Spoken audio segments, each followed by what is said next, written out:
Okay, in this video I'm going to show you after you roll a slab, what you can do with that slab to make a slab cup.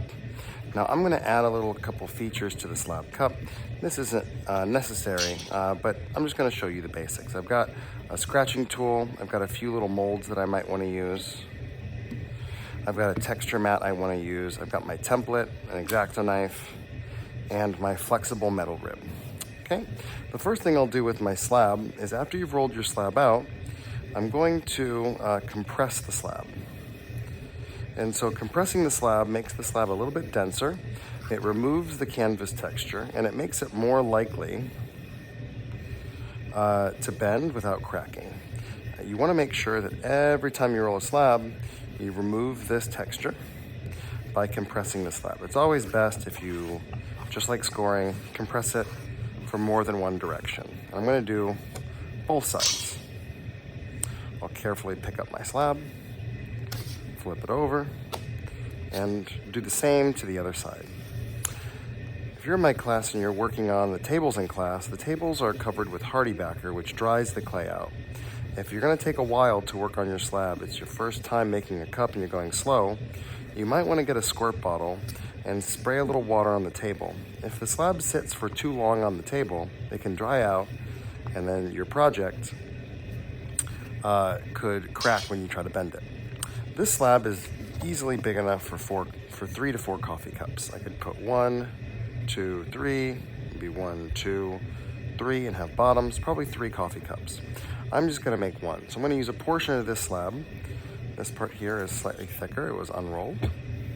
You can see the thickness of my slab. This is about as thick as what I would say is the thickest you'd want to make a slab cup. It's about 1/4 of an inch. If you make the cup this thick, it'll be a decent thickness. You'll be able to stretch it a little bit, and it's easy to work with. This slab is slightly thinner, I believe.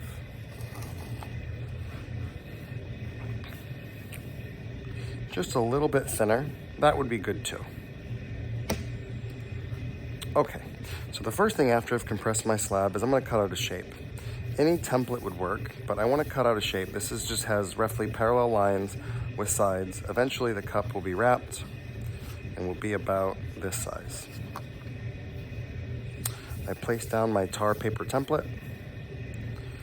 I cut it out with my X-Acto knife. I'm kind of leaning the knife against the template.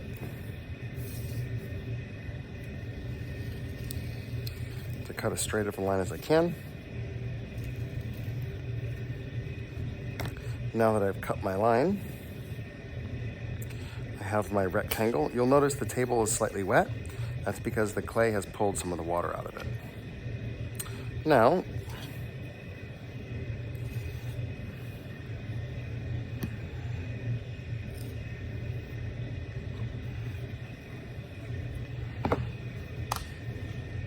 I probably will recut this template one more time because I'm going to add some texture. I want to make the bottom half of this cup textured like the wood, but keep the top half smooth in case I want to do any carving.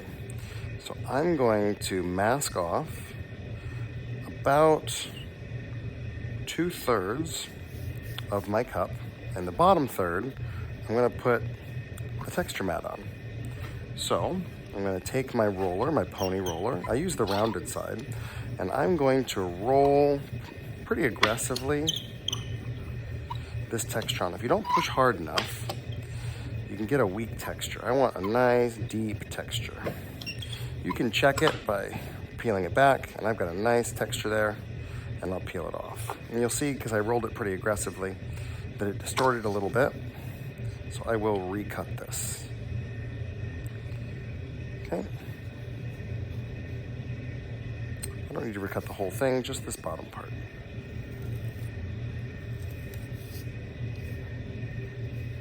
You can cut your own templates in class. I have plenty of this paper. This template's about 5 or 6 years old. It's been kind of cut into a few times. I could have grabbed a better one. Okay. So now, because where I had this template, that's where it's going to stay smooth. And now I have what looks like maybe like a log on the side here. Okay. Now what I think I might do is I'm going to bevel the edge. This will be the edge that I drink from. We don't want to drink from a right angle, a sharp edge. That's uncomfortable. I could rub this with my finger with water, but I find it to be more consistent if I just angle this pony roller with the rounded one, and I just very, very lightly roll this edge. I like to do that from both sides. I carefully pick it up, trying not to dent or mark my slab, and I roll this side as well. And that's going to thin the drinking edge, which will make it more pleasant to drink from, but it'll also taper that edge and kind of round it out, which is a much better drinking edge. Now I'm going to be attaching this, so I'm going to actually bevel the side, the short side edge as well. I'm going to very carefully flip it over and do the same thing on this side. That's going to make my seam a little less noticeable as well. Next, I'm going to scratch the seam.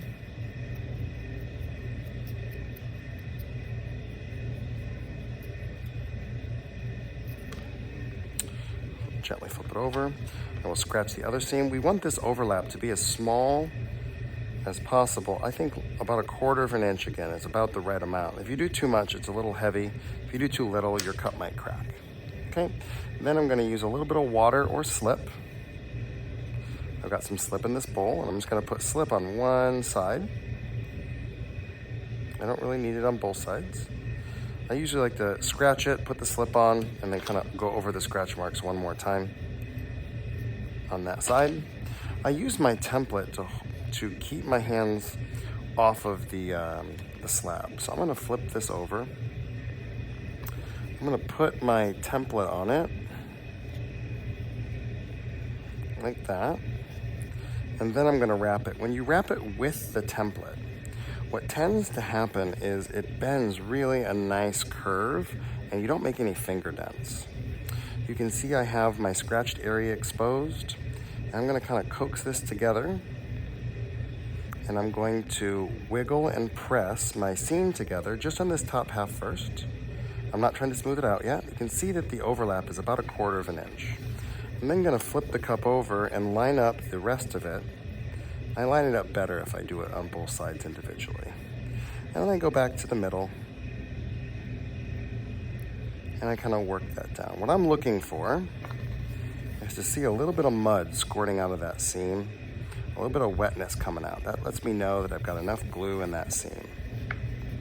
Now, the side of the cup that doesn't have the handle has stayed pretty round. The part where the handle is maybe needs a little bit more roundness. I find that if I put it on here and I kind of go back and forth a little bit, I push on the seam, it kind of helps round that out just a little bit more. Okay. There we go. All right. So now I need to put a bottom on my cup. When you put the bottom on your cup, it tends to give it some rigidity, but it's important when we put the bottom on that our bottom is well attached and doesn't leak. So I might want the bottom to be a little thinner to lighten the cup. So maybe I'm just gonna roll this area just a little bit more, because it doesn't need to be as thick as the side of the cup, I don't think, but you could leave it as it is. Okay, I'm gonna dip the cup. Once I get it as round as I can, I kind of look through it, get it as round as I can. I very lightly dip the rim in water, shake it off, set it down for a second, and then lift it up. What that does is it leaves a small ring of water. That lets me know where I should scratch. I start at that ring and I go out.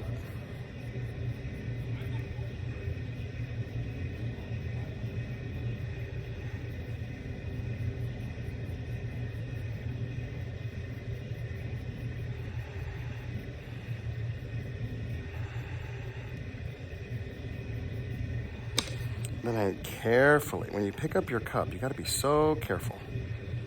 Okay. Making sure it's as round as I can. And then I'm gonna lightly scratch this surface as well, just very lightly, not a lot.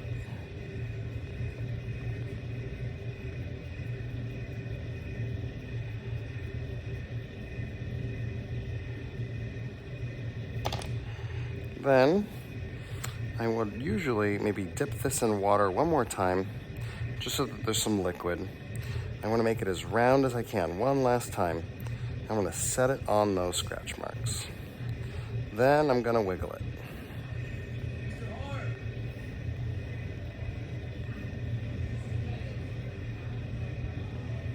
After I wiggle it, and it's nice and round, I'm gonna cut off the excess. Just kind of like a pre-cut.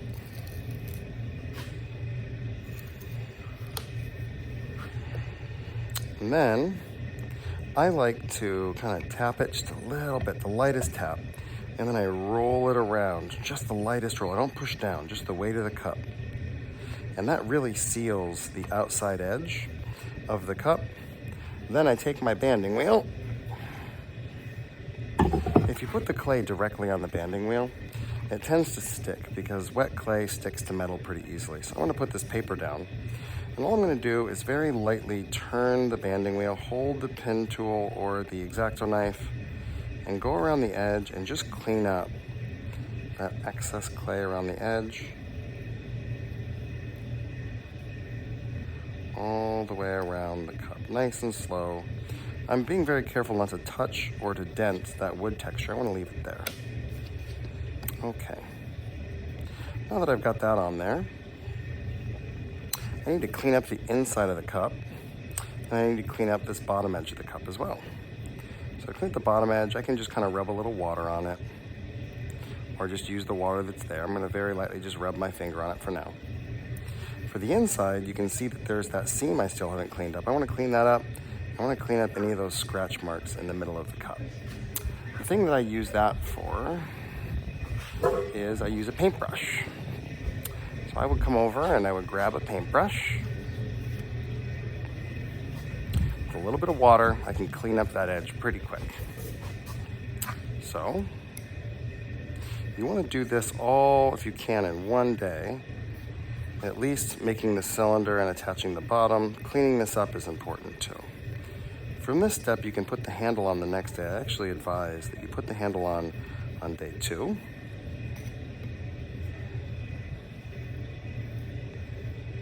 You see I'm just smoothing that out. If I want to get rid of that seam entirely, I can use my finger or and kind of go from side to side, put my hand on the outside and blend it in. My favorite tool to use is a wood knife. So I would maybe take a wood knife and I would put the rounded side of the wood knife against the palm of my hand and just kind of work up the cup like this and blend that seam together. And now you can see that seam on the inside is well hidden or better hidden. I can kind of go from side to side and you can spend as much time cleaning that up as you'd like. On the outside, it's kind of the same way. I can use this wooden tool here to clean it up. I could use my metal rib. I can put a little water and use my finger, but we can hide this seam in a lot of different ways.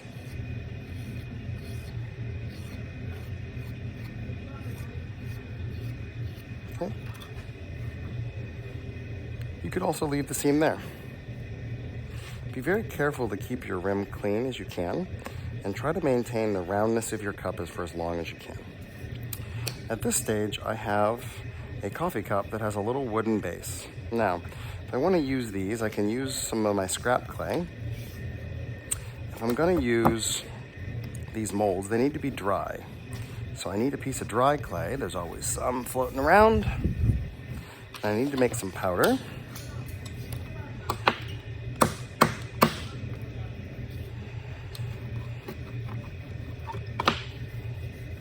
Okay. So now I've got some powdered clay. I can put this powdered clay in the mold, shake it around, and then tap it out. We need the mold to be as dry as possible. And you want to make sure there's no like big chunks of clay still stuck in there, because we're going to want to get our clay in there. Some of these molds are a little trickier to use than others. This one might be a little tricky because the air goes in so deep. We'll see. I want to take this clay, I'm going to make it into a bowl. Ideally, the clay that you use wants to be a little bit on the drier side. If it's too wet, it sticks in the mold. And you want to push the clay into the mold all the way in. can smear off the excess, and you want to work relatively quickly. Okay, you've got about 20 seconds, I think, for this to come out really well. So there it is, it's in the mold. And now I very carefully am stretching the mold and pushing from the backside to release the small sprig mold from the silicone mold. And I want to very carefully lift it out. This ear is the part on this one I know that gets stuck, so I'm pushing against it and I pull it out. And now I've got a little bunny sitting there. And if I wanted to attach this to my cup, I could attach this little bunny sitting here. Now, there's so many things you can do.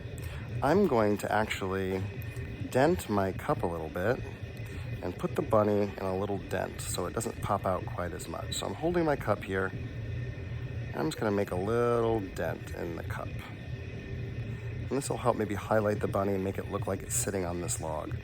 Below the bunny where it's gonna sit, I'm gonna push out a little bit so it maybe looks like that log is sitting out. Your cup does not have to be round. Then I'll scratch in that little well where the bunny's gonna go. You can scratch the back of these, but it's very difficult to not distort them. It's not so important that you scratch it that much. What is important is that we use a little bit of slip. I'm gonna drop my brush here. I'm gonna brush a little bit of slip on the bunny. Careful not to push on it too much. And now I'm going to attach my bunny. I noticed that my ear is attached all the way up here, so I need some more scratching. So I should do a little bit more scratching. I want to make sure everywhere they touch, there are scratch marks. When you apply the small sprig molds, it's important that when you apply them that you wiggle it on, but you don't want to distort it. So I'm taking this bunny and I'm putting it on. And I'm pushing from the other side, kind of wiggling it in place. And I've got my bunny attached, and I've got him kind of sitting in there. And I've got him kind of looking up. Now when this gets fired and I decorate it, you'll be able to see a little bit more contrast, and you'll be able to see the features of the bunny a little better. I'm just gonna, with either the back of this tool, maybe with a small corner, I'm gonna go in there and kind of clean up around the bunny any additional scratch marks where I might have over scratched it. You could take more time than me. So now I've got my small little bunny there. Like I said, I'm gonna clean up some of those scratch marks. Okay, maybe we could take a little bit more time than I did. Now, that bunny is looking up. Maybe let's put an owl on there. Now this owl's kind of big, right? I could put an owl on this side, and that would be a large owl. There's a dozen smaller owls as well, right? Maybe I'll do a few more bunnies. The owl looks a little oversized for my cup.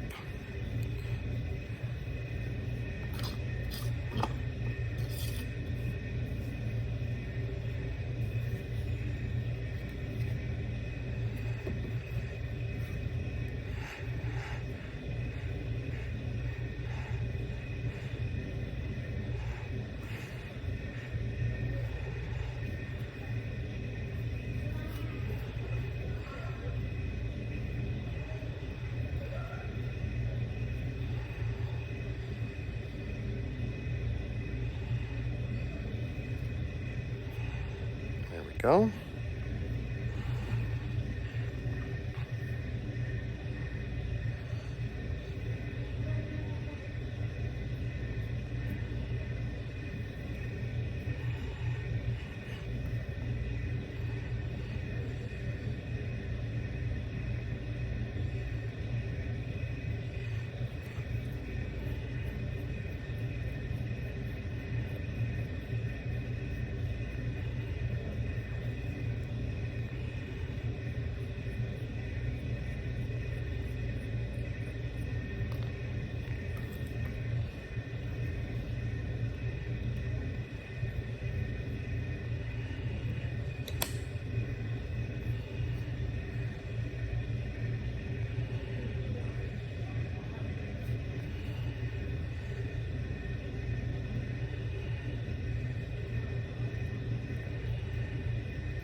Okay, the last thing I would want to do is put a handle on my cup. I'm going to really quickly use some of this clay to put a handle on my cup as well. The scraps from your coffee cup are just the right thickness for your handle as well. When I make a handle, it's important for me that the handle fits the hand well. When you make a handle, it should never be any wider than the distance between your second and third knuckle of your index finger. I like to make handles that are more hourglass shaped, so I usually will cut the top, cut the bottom of my handle, just so it's a little clearer what I'm doing. I'll cut off this excess on the side. And this cut takes a little bit of practice, but I usually will cut in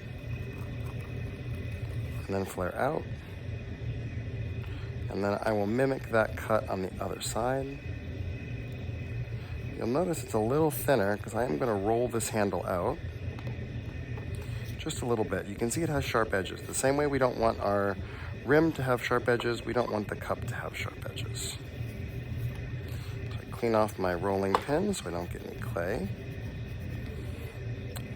that I don't want, some dry clay on there. And I'm going to bevel those edges all the way around. This is also going to widen the handle again slightly. So I cut my handle a little bit narrower than I want, and then I flip it on both sides, and I bevel that sharp edge away. Once I've done that, it's going to make my handle thinner on the edge, thicker in the center. I might take a little bit of water and just soften those edges, kind of wet the handle a little bit. And now this handle is ready. Maybe I want to put a wood texture on my handle as well.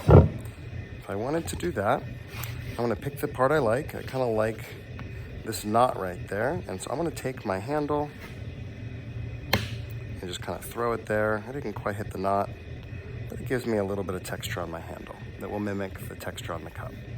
I like to put my handle over the seam. That will hide the handle. There's a lot of ways to attach a handle, but what I'm going to do is I'm going to scratch an area. We never want handles to go all the way to the top of our cups. They're more likely to break when you put them in the dishwasher if you choose to. They look better when they kind of spring. That'll be the top connection. I usually attach the top first and I attach the bottom later. A common problem beginning students have is they overwork the attachment. Once you've scratched it and put your slip or your water where your handle is, you really want to give it 2 to 3 firm presses and no more. So you can see I line up my scratch marks, I press from the inside and the outside lightly, I get it to stick, I want to see a little bit of mud squirt out. I do not blend the handle, I just leave it gently pressed on. You can see I gently press the handle on. Okay, less is more. So that part of my handle's attached, and now I can work on where I want the bottom to attach. I think right here looks right. So then I'm going to shift that up, scratch where my handle went,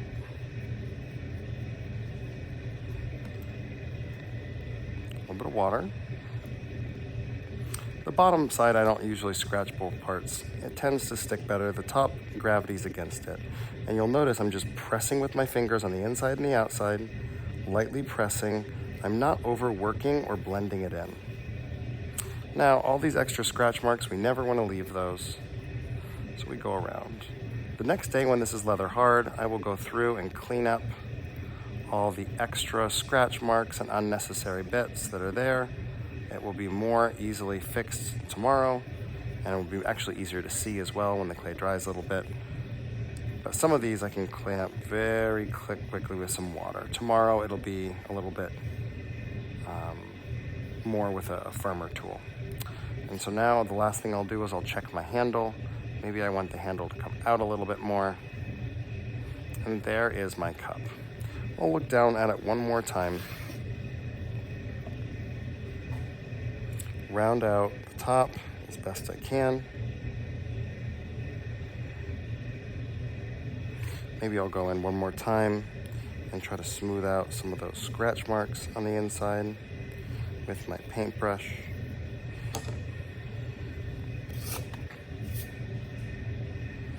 Now I have a little cup with some bunnies on it.